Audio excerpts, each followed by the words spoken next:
I'm heading out now. I made dinner and put it in the fridge so you can heat it up and eat it, okay?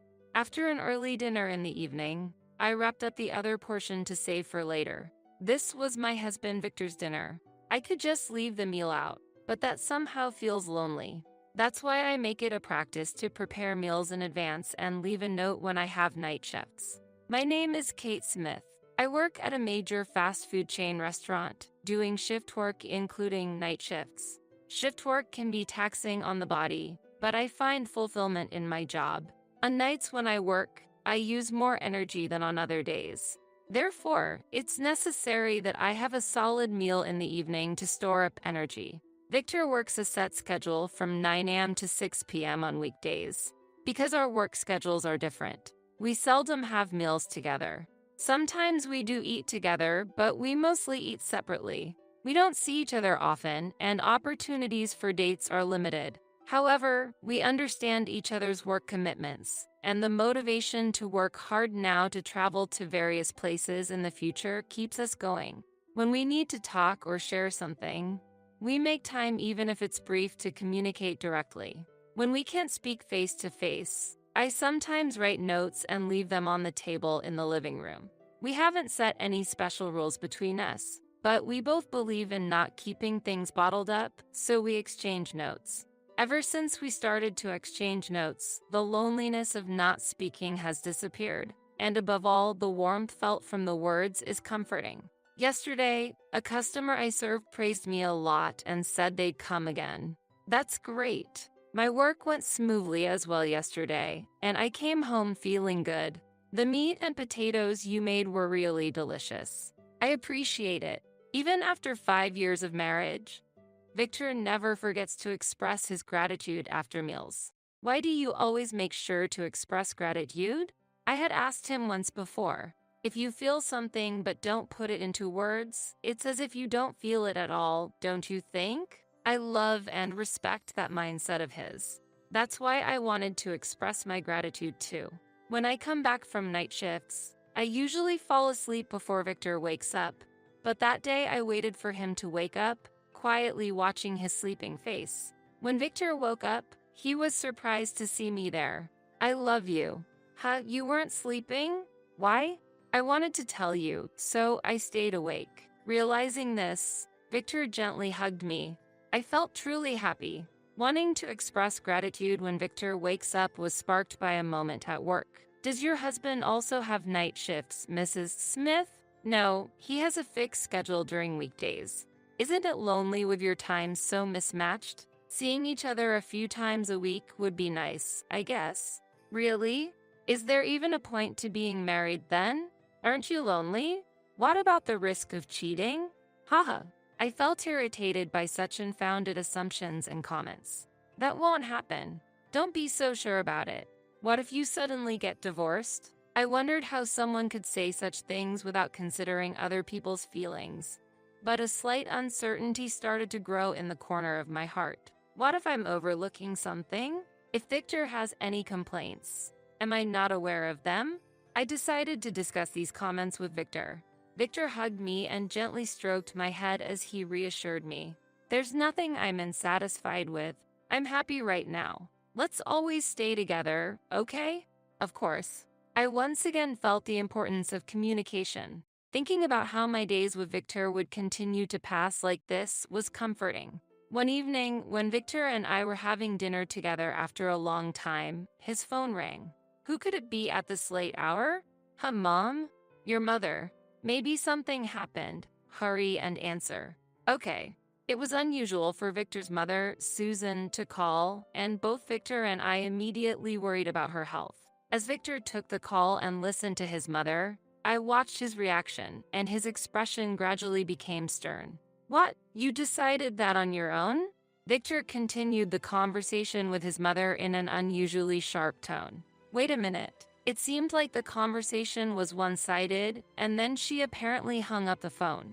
What happened? According to Victor, renovation work due to a real estate mistake was scheduled at his mother's apartment. Although another residence was offered, his mother refused it and decided to come to our place instead. Victor has an older brother by 5 years who has 3 children and is busy with daily life. His mother had first contacted his brother, but he had declined, saying, "I have my hands full with the kids, so it's difficult for mom to come here." So she decided, "Then I'll go to Victor's place," and called. "What? Does that mean she's coming to our place?" "That's right. Starting tomorrow." Victor looked troubled. Living with my mother-in-law was unexpected, and I felt internally disordered and full of anxiety about what to do. For now, I'll look for a place for mom to live in. I'd appreciate it if you could bear with it for a while. Understood. If there's anything she dislikes, let me know in advance. Thus, we started preparing for this unexpected event of living with my mother-in-law, such as clearing space for her. The next day, I happened to have a day off, so I decided to welcome her. At 8 a.m., the doorbell suddenly rang. This early? When I looked at the monitor, there was Victor's mother, Susan, standing there. "Good morning. Good morning. You don't come out even though I've been ringing the bell, do you?" My mother-in-law said that and entered the house without any hesitation. I felt uneasy about what was to come. My premonition turned out to be right. She lived completely on her own terms, without adjusting to our lifestyle as a couple. I was trying to be positive about it, but honestly, it was quite selfish. She would start eating as soon as dinner was prepared and take a bath immediately after finishing her meal. Of course, the dishes she used were always left on the table. In our home, we shared household chores, but it was clear from the first day that she had no intention of helping. The next day, when I mentioned that dinner might be late because I have work, my mother-in-law visibly showed her displeasure. "I want to eat dinner at 7 p.m. What kind of daughter-in-law doesn't prepare meals at a set time?" Despite being busy with work, I was internally irritated by such comments. It was really unreasonable considering I had already explained that my work schedule might cause irregular meal times. "I will prepare so you can have dinner at 7 p.m. "Oh, okay." After her brief reply, my mother-in-law went back to her room. I prepared to make sure she could have her meal exactly at 7 p.m., readying a simple set of 1 soup and 3 dishes. It was a lot of work, but I thought it was much better than constantly being nagged. This should be fine. After preparing the meal for my mother-in-law before my night shift, I headed to work feeling relieved. However, that feeling was completely overturned when I returned home from the night shift. Exhausted, I entered the living room and found my mother-in-law sitting in a chair. Good morning, Mother." "What a leisurely good morning. What was that dinner? Serving food that isn't freshly made? What kind of thoughtless daughter-in-law are you?" For every complaint I made, she returned twice as many. Unsure how to respond and feeling incapable of dealing with it anymore, tears spontaneously flowed. I eventually decided to tell Victor everything. "Sorry, Victor. I don't know how to deal with your mother anymore." I sent Victor an email explaining the situation and then covered my head with a blanket. I wanted to put some distance between myself and my mother-in-law. "I'll listen to everything about today, so I'll come home right after work ends." Receiving a message from Victor, I finally managed to get some sleep. As planned, Victor came home right after work. "Shall we go out for dinner tonight?" He suggested that, and told my mother-in-law to eat something on her own before taking me out. My mother-in-law was complaining as usual, but I didn't mind because Victor pulled my hand. When Victor heard about the situation with his mother, his face hardened with anger. "I can't forgive her for trampling on your kindness just because she's my parent. Don't worry, I'll talk to her directly when we get back." As Victor said this and stroked my back, his words warmed my heart. A smile naturally came to my face. "Thank you. I'm really sorry, Kate. I hate to see you so troubled. I'll make sure you can always keep smiling." When we returned home, my mother-in-law still looked unsatisfied as she looked at me. "Why do you feed me whatever and go out to eat yourselves? Take me with you next time." With Victor by my side, her words didn't carry the usual force. "Mom, isn't the way you speak to Kate far too harsh? If you're going to speak like that, you might as well leave." Victor said out loud what I had been thinking, and I was very grateful to him. However, my mother-in-law just calmly drank her coffee and affected. I was just astonished, and Victor continued to speak. Are you listening? Do you have anything to say? This is my son's house, which makes it my house. A daughter-in-law is an outsider, so of course, she should listen to what I say. While placing her teacup on the table with a confident look, I felt frightened. What? This is mine and Kate's house. The outsider here is you, Mom. What are you talking about? This house is in Victor's name, isn't it? It's impossible for a mother to be an outsider. I had been patient for a long time, but I thought it was better to make things clear, so I began to speak. Actually, the house is in my name. My mother-in-law's face stiffened for a moment. Then she suddenly started laughing. Haha, what are you talking about all of a sudden? You don't need to act so deaf. No, I'm being normal. This house is in my name. I continued to calmly convey the truth, holding back my emotions. Stop joking around. There's still time to apologize. I'm not lying. This house is in Kate's name. Victor's calm response suddenly changed my mother-in-law's expression, and her face quickly turned red. Why? How can you say that so calmly? I can't believe you're living in a house under your wife's name. Kate's mother previously owned some real estate and decided to pass it on to Kate. That's why the rent from the tenants here contributes to our income. This was Kate's suggestion. Victor explained the situation to his mother. My mother had been working hard, buying real estate for the future, and saving the rental income for her retirement. When the assets reached a certain level, my mother told me she would transfer them to me, which coincidentally happened around the time I decided to marry. So, I proposed to Victor that we use one of the rooms for ourselves and rent out the rest. Although initially hesitant about the house being in the wife's name rather than the husband's, Victor was pleased with the suggestion and praised me. That's a wonderful idea. How did you come up with that? Saving up for trips and meals together was fun. This is something we decided together, so I don't want you to interfere. If you can't accept that, I want you to leave. I can't believe it. With those words left hanging, my mother-in-law quietly returned to her room. The next day, she continued to stay in her room, and when I returned from work, only the remnants of the meal I had prepared were left on the living room table. Even when Victor came home, there was no change in my mother-in-law's situation. How's my mom doing? She's been in her room the whole time. Hearing that, Victor went to my mother-in-law's room and knocked on the door. Mom, we need to talk. It was as if she had been waiting for someone to call her, and she immediately opened the door. She might have wanted someone to care. Victor pulled out a key from his pocket and handed it to her. What is this? I contacted the real estate agent you turned down before and arranged for a replacement apartment. It's fully furnished and ready to live in right away. I see. Then I'll enjoy living on my own. Leaving those words behind, she quickly packed her things and left. She might have been packing all day. Given how quickly the door opened, she might have been waiting to be asked to stay. Watching her leave, various thoughts crossed my mind, but only I knew my true feelings. I want to continue living with you just like before. I've caused a lot of trouble. Thank you. Thank you for protecting me and caring about me. I look forward to continuing this journey with you. As Victor was about to apologize again, I intentionally interrupted him.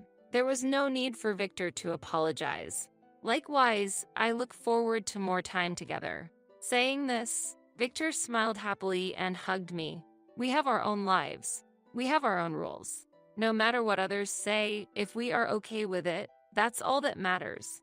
Hey, shall we go on a trip on our next day off? That sounds great. Let's plan where to go. Just imagining a future with this person makes me feel like I can overcome the daily work and challenges. I vowed to myself to do my best tomorrow, too.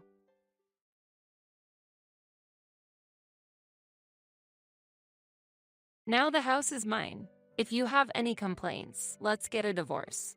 I felt giddy as Ben happily told me he had changed the house to his name shortly after my father's death. There's no way such a change of ownership could be that easy. I thought Ben might be misunderstanding something. If that's the case, I don't mind getting a divorce, but won't you regret it? Not expecting me to agree to a divorce, Ben exclaimed in surprise. What? There's no way I would regret it. Ben replied with full confidence. Will he truly not regret it? If so, I won't hold back either. If he regrets it later, it's not my concern. I laughed inwardly at Ben's naive thinking. I am Kathy Anderson, a 35-year-old public servant with a hard-working personality.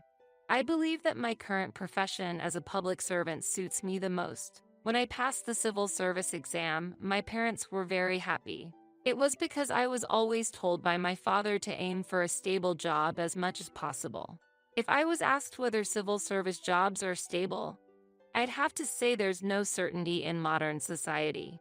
However, at present, there are no major troubles, and I expect to continue working as a public servant. There's a reason why my father recommended a stable job.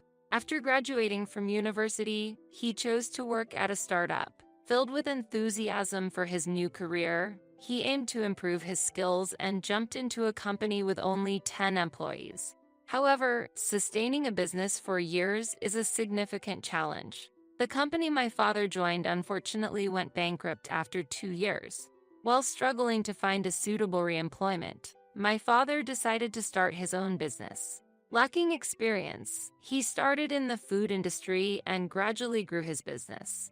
As the number of stores increased, he hired many employees and kept an eye on daily sales and profits. Since most of the stores were operated in renovated vacant houses or owned properties, there was no worry about rent. As a result, as the number of customers increased, the revenue grew, and he built a considerable fortune over 35 years. However, he also experienced many hardships during that process. The instability of a life as an entrepreneur accumulated daily stress. As profits began to rise, people motivated by money gathered, leading to difficulties in human relationships. Sometimes, employees would even take off with the store's funds.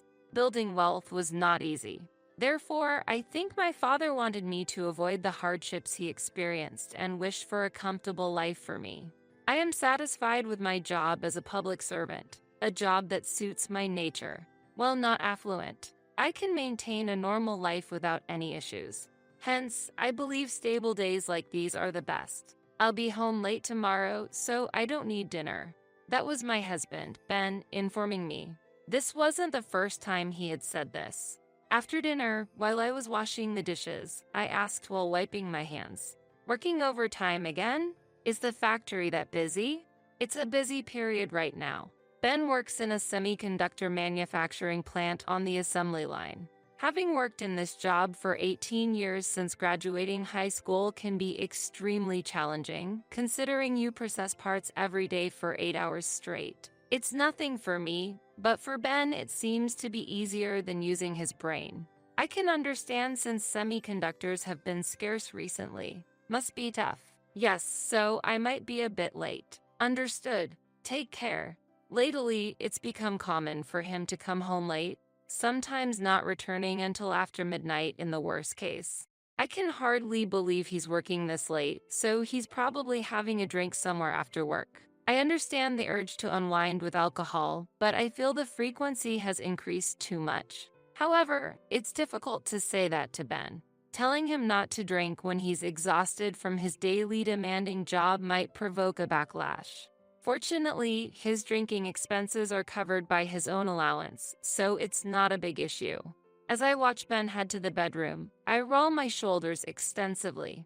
Lately, my shoulder pain has worsened. Life with Ben is full of mismatches, and it seems like the mental stress is starting to manifest itself physically. I try to tell myself not to overthink. I met Ben during my second year of high school. He was attending a nearby boys' high school and approached me during a cultural festival.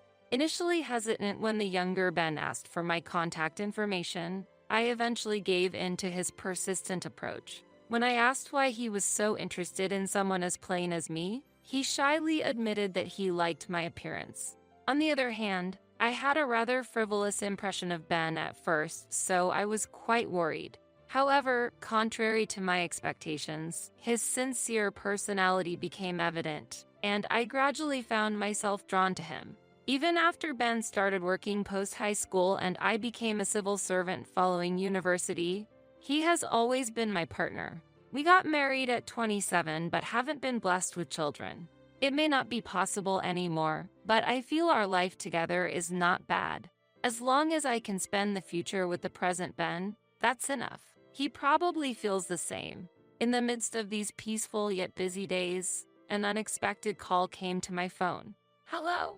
Kathy. Oh, good. You're there. Are you at work? Yes, what's up? A call from my mother during a weekday in the afternoon was unusual, signaling something must have happened. I asked her why she called. We have a problem. Your father suddenly collapsed. And today, we got the results from the tests. He's been diagnosed with colon cancer. Dad has cancer? I can't believe it. The word cancer from my mother left me shocked. We've never had cancer in our family before. But it's true that my father, being a business owner, had neglected his health checkups. So, it's not surprising that the disease was discovered late. I'm telling the truth. And it seems to be quite advanced. That's terrible. But aren't there advanced treatments for cancer these days? Unfortunately, in his case, they said he only has a few months left. A few months? That's unbelievable. It was an unbearable reality. At 60, my father's rapid cancer progression made sense. Due to the late discovery, the cancer was terminal, and despite medical advancements, treatment would be challenging. My mother explained through tears. I understand. I'll return home for a bit. I'll talk to Ben too. That would be helpful, Kathy. My father is an important figure to me. I couldn't just stand by when he's in trouble. Ben would understand. Distracted, I finished my work and headed home. Ben, who had returned home unusually early, noticed my somber demeanor and asked, "What's wrong? You seem down." Ben was enjoying a beer in the living room. I shared everything about my mother's call with Ben and discussed returning to my parents' home for a while. That's worrisome. Understood. Support your father while you're there. Thank you. Sorry for not being able to prepare meals while I'm away. No problem. I've been getting home late from work lately. I'll just eat out in the meantime. But you should have a proper meal once in a while. Don't worry, I'll be careful. Ben listened calmly. Feeling reassured, I started packing for my trip home the next day. As bedtime approached and I was about to head to my room, I heard Ben's voice on the phone from his room. He must be talking to someone. I didn't intend to eavesdrop, but I stopped in my tracks when I caught a snippet of his conversation. It seems he will pass away soon. Can you do something about the matter we discussed earlier? Pass away? Was he talking about my father? Yes, that's right. I understand. Please take care of it once he's gone. It wasn't clear who he was talking to or what the arrangement was, but it was evident that the conversation was about my father's situation. Why use such a term as gone? Ben had never spoken disrespectfully about my father, even if their relationship wasn't especially close. Ben wasn't the type to be indifferent in such a critical situation. Yet, why does it seem like Ben doesn't care about my father? Even though my father is terminally ill, he is still alive, and discussing matters after he is gone with someone else is inappropriate. At that moment, my trust in Ben wavered. Since then, I couldn't shake off my suspicions about Ben. Take care, Ben said cheerfully as he saw me off, but I couldn't stop thinking about his phone conversation on my way home. It seemed like he was plotting something. If it's related to my father, it must be about money. I never told Ben about the extent of my father's wealth. I felt discussing finances might lead to problems, so I decided we could discuss inheritance when the time came. At this stage, I didn't see the necessity to talk about it. I wasn't hiding it. I just thought it was premature. But what if Ben knew about my father's wealth and was targeting it? I shouldn't think about it too much. While trying to dispel these negative thoughts, I spent time supporting my father and enjoying pleasant conversations. I'm grateful, Kathy, Mom. I'm a lucky man. You don't have to be so formal. It's too early to be thankful. We tried to maintain a cheerful atmosphere while looking at my father's calm smile. The last moments with my father ended 3 months later. Neither my mother nor I were fully prepared for the premature goodbye. During the funeral, I was in a daze, struggling to accept the reality that my father was no longer in this world. On the other hand, Ben was oddly cheerful, which felt unsettling to me. It wasn't until a week after the funeral, as I was drinking alone in the living room, that Ben approached and said, "The hassle is finally over." Crossing his arms and clasping his hands behind his head, he spoke with a cold gaze. "Hassle? Yes, exactly. I was hoping your father would kick the bucket a bit sooner. But even after that, there were still procedures like the funeral to deal with, so it was a pain in the butt." "How can you say that? Someone has died, my father at that. How can you talk like that?" I couldn't help but retort to Ben's astonishing statement. It became clear that Ben had actually wished for my father's early death. I remembered the phone conversation about my father. What were Ben's true intentions? When can we receive the inheritance? Your family is quite wealthy, right? I know there's a substantial fortune to be had. At that moment, I understood what Ben had been aiming for. I never imagined Ben would have his eyes on my family's wealth. I had never discussed my family's financial situation with Ben. However, it seems Ben knew that my father had substantial assets. "You look like you're wondering how I knew." I can understand. My family was always poor. Securing daily meals was a struggle. On the other hand, I heard your family was wealthy and your parents often went on trips. Just that fact alone made it clear your family was affluent. That's why I made some inquiries beforehand. Inquiries? With whom? Ben used the word inquiries after guessing my family's financial situation. The day Ben was on the phone in the bedroom flashed through my mind, and I wondered if that was the inquiry he mentioned. I asked a real estate lawyer acquaintance about the old man's inheritance. "I'm going to make sure to receive the inheritance properly." "What?" I was shocked that he had discussed the inheritance with someone else without my consent, and doing so while my father was still alive. At that moment, I began to doubt whether the person in front of me was truly my husband. "You'll get a response soon. Just wait." With that, Ben returned to the bedroom. He was probably going to contact that lawyer again. I was just astonished by his unbelievable actions. Why would he investigate my family's inheritance on his own? Is there any other spouse who would do such a thing? Inheritance is a matter our family should discuss, not for Ben to get involved in. My trust in his actions wavered, and I started avoiding conversations with him. We spent some time without speaking, but the situation changed drastically a month later. Putting aside Ben's previous comments on inheritance, the estate was formally transferred to my mother and me.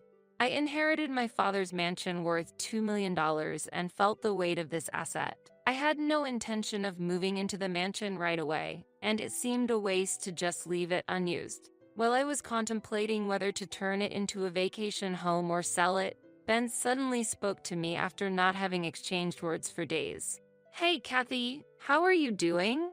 How ironic, considering we lived under the same roof. Ignoring his words, I reached for a book nearby, but he continued. "Listen, I've changed the ownership of the mansion you inherited to my name."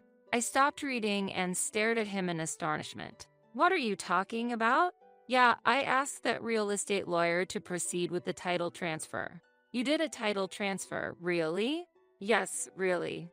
I was speechless. Not only did he do it behind my back, I also had a problem with the lawyer involved. Now the house is mine. If you have a problem with that, we can get a divorce.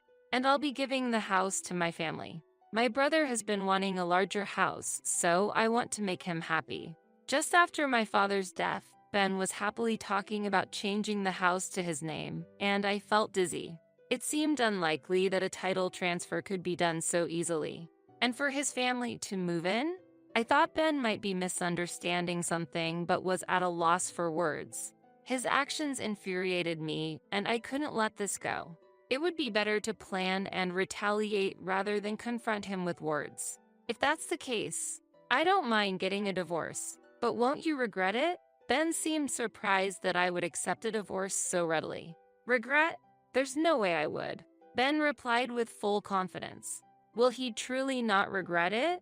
If so, I won't hold back either. If he regrets it later, that's his problem. I smirked inwardly at Ben's naivety. I decided to use every means possible to gather information about Ben's personal life.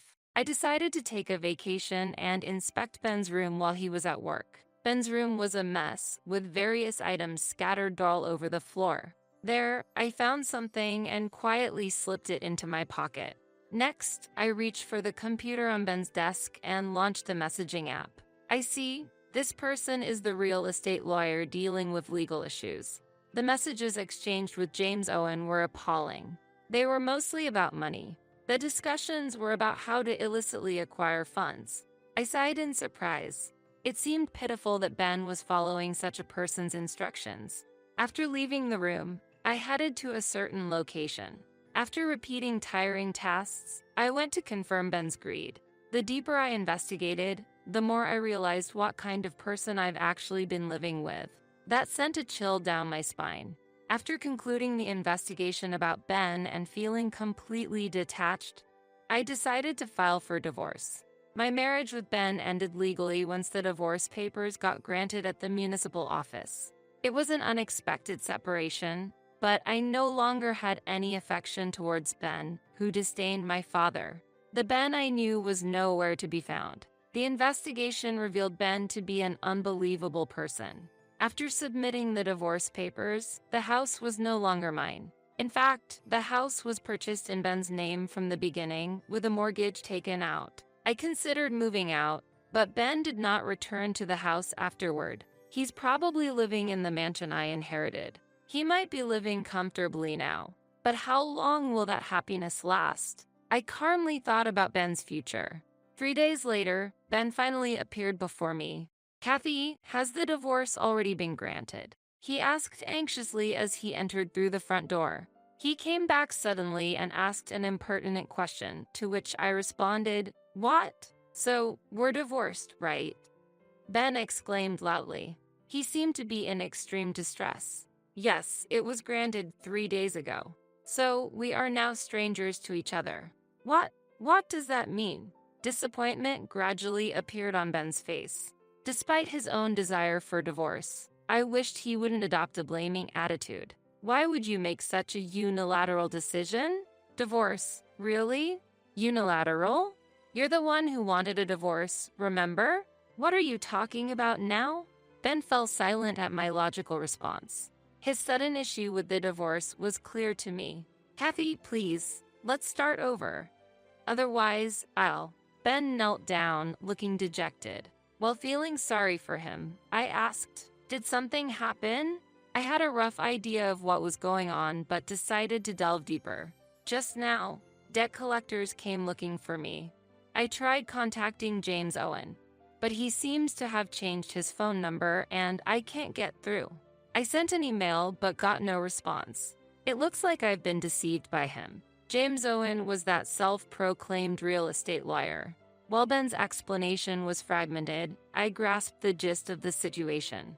It became clear what Ben had been involved in when I searched through his room. "It seems you were obsessed with gambling. There were gambling receipts scattered all over your room. I also investigated your visits to the local casino. You've been going there for almost a year, right? Is that why you ran out of funds? Checking our joint bank account, I noticed gradual withdrawals that I couldn't recall, and it turned out you were also taking money from our savings. Is that why you were duped by that real estate lawyer?" Exactly.